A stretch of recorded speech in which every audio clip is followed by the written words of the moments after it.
Hi viewers, ಇವತ್ತು ನಾವು ಒಂದು ಹೆಲ್ದಿ ಆಗಿರೋ ಟಿಫನನ್ನು ಮಾಡೋಣ. ನಾನಿಲ್ಲಿ ಒಂದು ಬಟ್ಲು ಅಕ್ಕಿ, ಒಂದು ಬಟ್ಲು ಹೆಸರು ಕಾಳು, ಹಾಗೆ ಒಂದು ಬಟ್ಲು ಉದ್ದಿನ ಬೇಳೆನ ನೈಟಲ್ಲಿ ನೆನೆ ಹಾಕಿದ್ದೀನಿ. ಈಗ ಈ ಹೆಸರು ಕಾಳನ್ನು ನಾವು ಮಿಕ್ಸಿ ಜಾರ್ಗೆ ಹಾಕಿ ಇದನ್ನು ಮಿಕ್ಸಿ ಮಾಡ್ಕೊಂಡು ಬರೋಣ. ನಿಮಗೆ ಉದ್ದಿನ ಬೇಳೆ ಬೇಡ ಅನಿಸಿದರೆ ನೀವು ಉದ್ದಿನ ಬೇಳೆನ ಸ್ಕಿಪ್ ಮಾಡ್ಕೋಬೋದು. ನಾನಿಲ್ಲಿ ಎರಡೆರಡು ಬ್ಯಾಚಲ್ಲಿ ಈ ಹೆಸರು ಕಾಳನ್ನು ರುಬ್ಕೊಂಡು ತೆಗಿತಾ ಇದ್ದೀನಿ. ಈ ರೀತಿ ಸಣ್ಣದಾಗಿ ಇದು ಪೇಸ್ಟ್ ಆಗಬೇಕು. ಕಾಳಾಗಿ ಎಲ್ಲ ಇರಬಾರ್ದು. ನೋಡಿ, ಈಗ ನಾವು ಅಕ್ಕಿನ ನೆನೆ ಹಾಕಿದ್ವಲ್ವ, ಈ ಅಕ್ಕಿ ಕೂಡ ಈಗ ನಾವು ಇದನ್ನು ಮಿಕ್ಸಿ ಮಾಡ್ಕೊಳ್ಳೋಣ. ಅಕ್ಕಿ ಕೂಡ ಅಷ್ಟೇ ನುಣ್ಣಗೆ ಇದನ್ನು ರುಬ್ಕೊಂಡು ತೆಗಿಬೇಕು. ನಾನು ಮುಂಚೆನೇ ಹೆಸರು ಕಾಳನ್ನು ರುಬ್ಬಿ ತೆಗೆದಿರೋ ಅಂಥ ಬೌಲ್ಗೆ ಈ ಅಕ್ಕಿ ಮಿಶ್ರಣ ಕೂಡ ಹಾಕ್ಕೊಳ್ತಾ ಇದ್ದೀನಿ. ಈಗ ಉದ್ದಿನ ಬೇಳೆ ಕೂಡ ರುಬ್ಬಿ ಹಾಕ್ಕೊಳ್ತಾ ಇದ್ದೀನಿ. ಇದೆಲ್ಲವನ್ನು ಚೆನ್ನಾಗಿ ನಾವು ಮಿಕ್ಸ್ ಮಾಡ್ಕೊಳ್ಳೋಣ. ಇದಕ್ಕೆ ನಾವು ಏನೋ ಆಗಲಿ ಅಥವಾ ತಿನ್ನೋ ಸೋಡಾ ಆಗಲಿ, ಅಂದರೆ ಅಡುಗೆ ಸೋಡಾ ಅಂತಿರಲ್ವ, ಆ ಥರದನ್ನು ಬಳಸೋ ಅವಶ್ಯಕತೆ ಏನೂ ಇಲ್ಲ. ನೈಟಲ್ಲಿ ಕಾಳುಗಳನ್ನ ನೆನೆ ಹಾಕಿ ಬೆಳಗ್ಗೆ ಒಂದು ಅರ್ಧ ಗಂಟೆ ಮುಂಚೆ ಈ ರೀತಿ ಇದನ್ನು ರುಬ್ಬಿ ಇಟ್ಟರೆ ಆಯಿತು.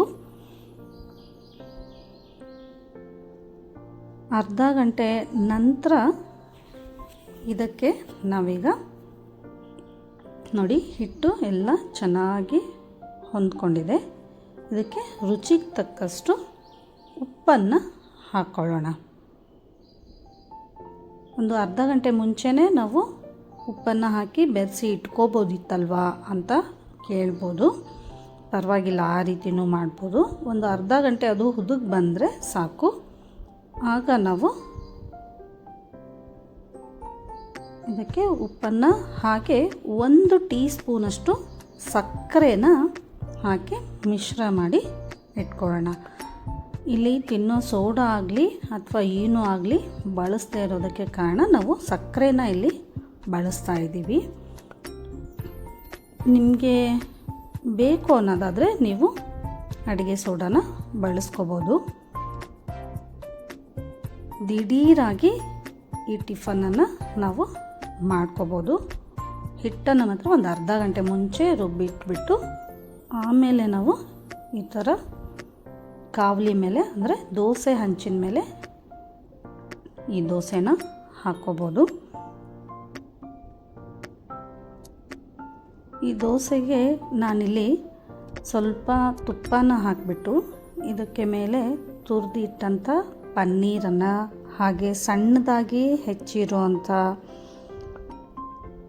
ಈರುಳ್ಳಿನ ಹಾಕ್ಕೊಳ್ತಾ ಇದ್ದೀನಿ. ಸ್ವಲ್ಪ ಕ್ಯಾರೆಟ್ ತುರಿನ ಹಾಕ್ತೀನಿ, ಹಾಗೆ ಸ್ವಲ್ಪ ಕೊತ್ತಂಬರಿನ ಹಾಕ್ಕೊಳ್ತೀನಿ. ನೀವು ಯಾವುದೇ ತರಕಾರಿ ಬೇಕಾದರೂ ಹಾಕ್ಕೋಬೋದು. ತುಂಬ ಚೆನ್ನಾಗಿರುತ್ತೆ, ಟೇಸ್ಟಿಯಾಗಿರುತ್ತೆ. ಇದಕ್ಕೆ ಸ್ವಲ್ಪ ಈ ಚಟ್ನಿ ಪುಡಿ ಅಥವಾ ಚಾಟ್ ಮಸಾಲ ಅಥವಾ ಸ್ವಲ್ಪ ಸಾಂಬಾರು ಪುಡಿ ಕೂಡ ಹಾಕ್ಕೋಬೋದು. ನೋಡಿ, ಈ ರೀತಿ ಹಾಕಿಬಿಟ್ಟು ಒಂದು 5 ನಿಮಿಷ ಈ ರೀತಿ ಇದನ್ನು ಲಿಡ್ಡನ್ನು ಕ್ಲೋಸ್ ಮಾಡಿ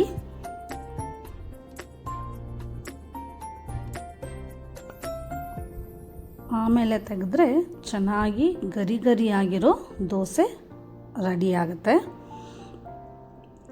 ಈ ದೋಸೆಗಳನ್ನ ನೀವು ಕೊಬ್ಬರಿ ಚಟ್ನಿ ಅಥವಾ ಟೊಮೆಟೊ ಚಟ್ನಿ ಯಾವುದ್ರ ಜೊತೆ ಆದರೂ, ಅಥವಾ ಯಾವುದೇ ತರಕಾರಿಗಳ ಜೊತೆ ಆದರೂ, ತರಕಾರಿ ಪಲ್ಯಗಳ ಜೊತೆ ಆದರೂ ಸರ್ವ್ ಮಾಡ್ಬೋದು.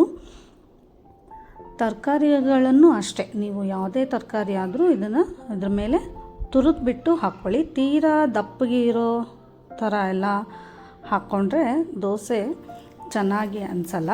ಹಾಗಾಗಿ ಯಾವುದೇ ತರಕಾರಿ ಇದ್ದರೂ ಅದನ್ನು ಸಣ್ಣದಾಗಿ ಹೆಚ್ಚಿಬಿಟ್ಟು ಅಥವಾ ತುರಿದ್ಬಿಟ್ಟು ಹಾಕ್ಕೊಂಡ್ರೆ ಚೆನ್ನಾಗಿರುತ್ತೆ. ಇದನ್ನು ಎರಡೂ ಬದಿಲಿ ಬೇಯಿಸಬೇಕು ಅನ್ನೋ ಹಾಗೇನೂ ಇಲ್ಲ. ಇದಕ್ಕೆ ತರಕಾರಿ ಸಾಗು ಕೂಡ ಚೆನ್ನಾಗಿರುತ್ತೆ. ಆದರೆ ಇದನ್ನು ನಮ್ಮ ಮನೆಯಲ್ಲಿ ನಾವು ದಾಲ್ ಜೊತೆ ಸರ್ವ್ ಮಾಡ್ತೀವಿ. ನೀವು ಬೇಕಾದರೆ ಒಂದು ಸಾರಿ ದಾಲ್ ಜೊತೆನೇ ಇದನ್ನು ಸರ್ವ್ ಮಾಡಿ, ಅದು ಕೂಡ ತುಂಬ ಟೇಸ್ಟಿಯಾಗಿ ಚೆನ್ನಾಗಿ ಅನಿಸುತ್ತೆ. ಬೇಡ ಅನಿಸಿದರೆ ಇದಕ್ಕೆ ನೀವು ಉಪ್ಪಿನಕಾಯಿ ಜೊತೆ ಕೂಡ ಇದನ್ನ ನೀವು ಸರ್ವ್ ಮಾಡ್ಬೋದು. ಇದೇ ರೀತಿ ಅಲಸಂದೆ ಕಾಳು ಹಾಗೆ ಮೈಸೂರು ಬೇಳೆ ಬರುತ್ತಲ್ವ, ಅದನ್ನು ಕೂಡ ನೆನೆ ಹಾಕಿ ಇದೇ ರೀತಿ ದೋಸೆಗಳನ್ನ ನೀವು ಮಾಡ್ಕೋಬೋದು. ತುಂಬ ಟೇಸ್ಟಿಯಾಗಿ ತುಂಬ ಹೆಲ್ದಿಯಾಗಿ ಕೂಡ ಇರುತ್ತೆ. ನೀವು ಕೂಡ ಒಂದು ಸಾರಿ ಮನೆಯಲ್ಲಿ ಟ್ರೈ ಮಾಡಿ, ಹೇಗಾಗಿದೆ ಅಂತ ಕಮೆಂಟ್ ಮಾಡಿ ತಿಳಿಸಿ.